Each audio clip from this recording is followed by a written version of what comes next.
So many patients these days are on drugs like Ozempic and Wegovy, and most people know that these are weight loss drugs, or at least that's the end result.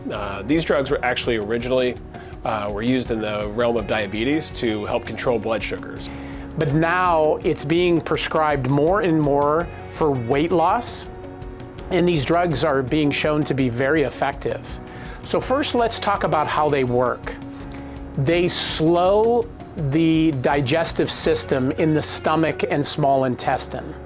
So the food moves through our stomach and small intestine slower. And thereby you feel like you're not hungry for a longer period of time. And it's being shown to be very effective. However, when it comes to surgery, we do not want food on the stomach. And it is relevant not only for eye surgeons, but surgeons of any specialty. So there's no direct interaction between the drugs we give you for anesthesia and the semaglutides like Ozempic. It's not a drug-to-drug interaction that's the issue. It's the fact that food is sitting in your stomach longer. And in surgery, when we give you some medicines to relax, especially potentially some opioids, and so people can get a little nauseous and perhaps throw up after the procedure. That's certainly not the norm, but it does occasionally happen. If somebody were to throw up, but they've been without food as we instruct them, meaning NPO, nothing by mouth, for at least 8 hours, we're not gonna vomit any food contents or food material. If somebody was on Ozempic and we didn't know that, they would have food in their stomachs even 8 hours plus afterwards.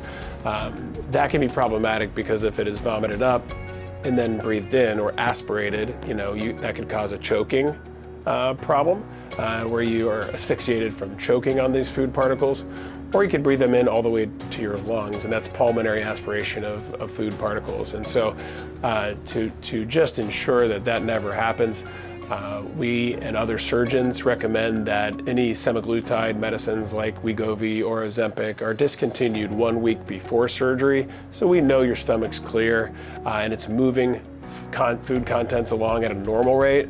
And then after their surgery, they can go back on it. And so that is going to be asked for every surgical patient coming up here at Revision. And if you're on one of these medications, I think it's important to understand how they work and also why we want those stopped a week prior to surgery. The procedures that are necessary to reduce food on the stomach are cataract surgery and corneal transplants.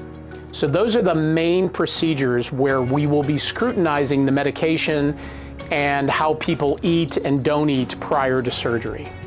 But not all surgeries require us to use IV sedation, and therefore don't require us to discontinue eating for 8+ hours. So surgery of that nature would be like a superficial keratectomy or LASIK surgery. LASIK patients don't have to go without food before their procedure. We just don't need IV sedation for it because they're so non-invasive and they're so quick and comfortable that we don't really require or need IV sedation. Therefore, those patients do not have to go without food.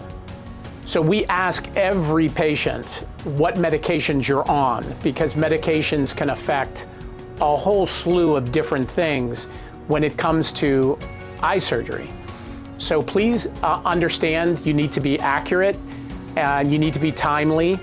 And if between your consult and your surgery you start a new medication, you need to let us know that so we can maximize safety during your procedures.